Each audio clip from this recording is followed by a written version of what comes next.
ప్రార్థనా స్థలాలు అనేవి పవిత్రమైనవి. ఆ ప్రార్థనా స్థలాల దగ్గరికి వెళ్ళేటప్పుడు కొన్ని చిక్కులు ఉంటాయి కాబట్టి వాటిని మెయింటైన్ చేయడానికి డబ్బులు ఎక్కడి నుంచి వస్తాయి.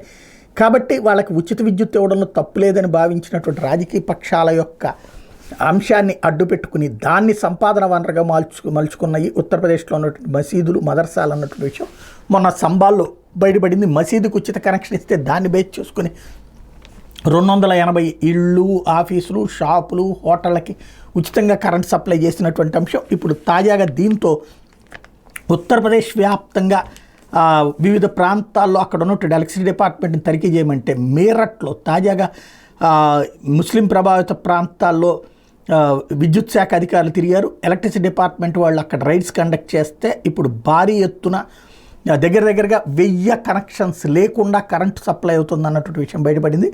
దాంతో ఇప్పుడు కేసులు నమోదు చేసి విచారణ ప్రారంభించారు.